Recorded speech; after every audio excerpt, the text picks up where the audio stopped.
Imagine a country with one of the highest GDPs per capita in the world, a place where streets are spotless, crime is rare, and people feel safe at night. This isn't a utopian fantasy. This is Singapore, a tiny island nation, once resource poor, now a global hub for finance, technology, and trade.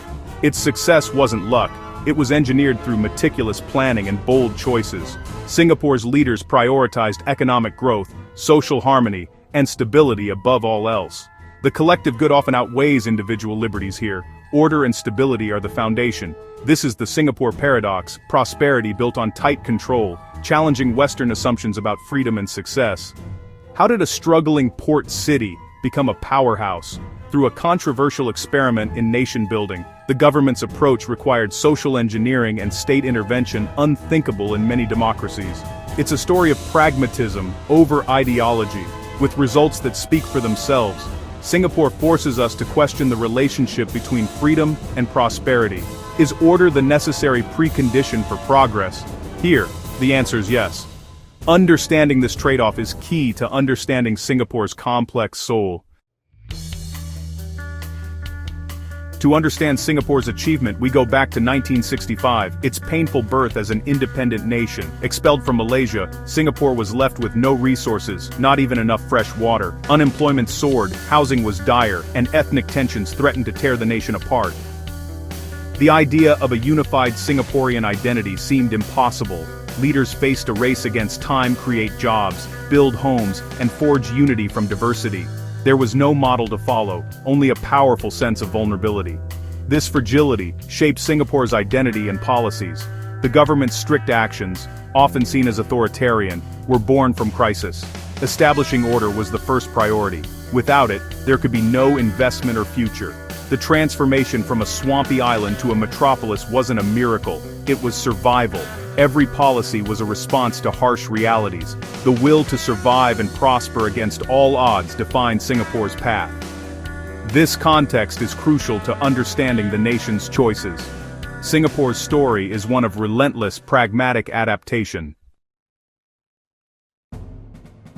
At the heart of Singapore's transformation stands Lee Kuan Yew, its first prime minister. He shaped every aspect of the country's development with a pragmatic, often authoritarian approach. Lee believed order and prosperity must come before Western-style freedoms.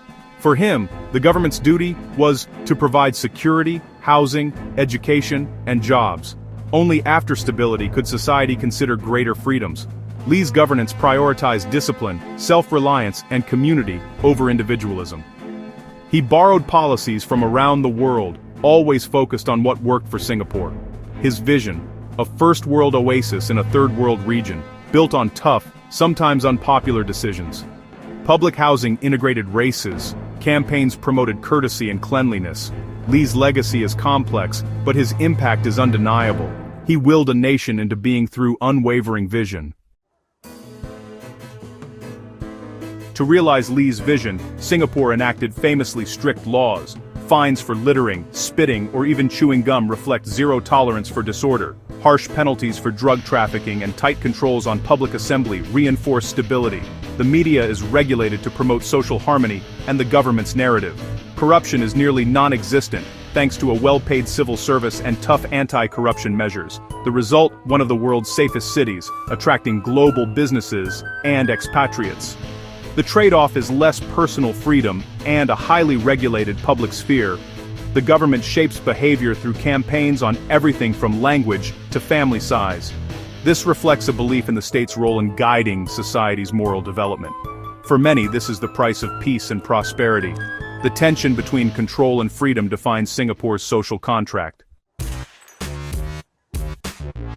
Global capital seeks stability, and Singapore delivers it by design. Strict laws and political stability are part of an economic strategy to attract investment. Investors trust Singapore's incorruptible legal system and efficient bureaucracy. Permits and licenses are straightforward, free from bribery and red tape. Long-term consistent policies allow companies to plan with confidence. Low taxes and no capital gains or inheritance taxes make it a magnet for wealth. The monetary authority of Singapore maintains a strong, stable currency. This virtuous cycle of stability and growth attracts more capital and talent.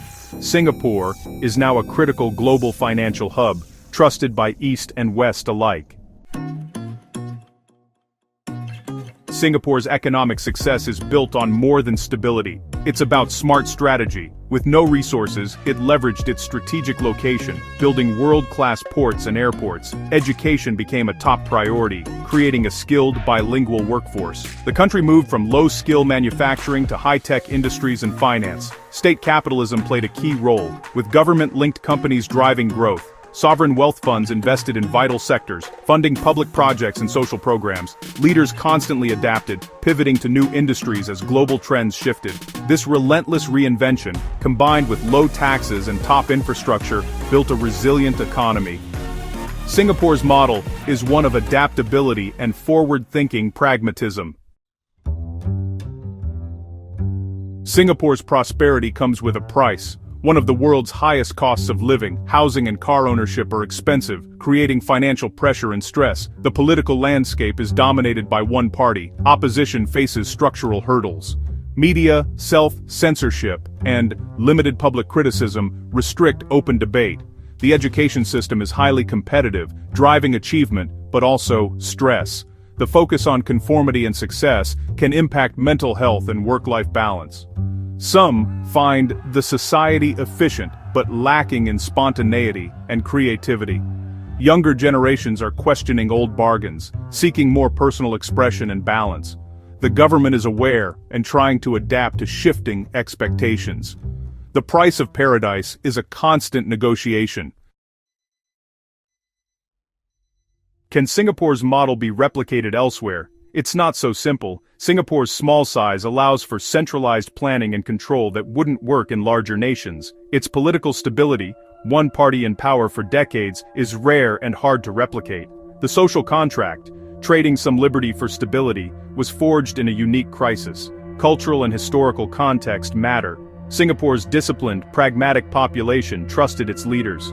Few countries have this level of cohesion or willingness to accept tough policies. Others can learn from Singapore's fight against corruption and investment in education, but the full model is a product of its own time, place, and people. Singapore's story is one of deliberate choices and hard pragmatism. Order, stability, and prosperity were prioritized, and the results are clear, but the trade-offs are real: less personal freedom, high pressure, and limited dissent. Singapore's model challenges us to reflect on our own values and societies. Is a free but chaotic society better than an orderly, controlled one? There are no easy answers, only personal choices. Would you trade some freedoms for safety and opportunity? Your answer reveals your vision for the ideal society.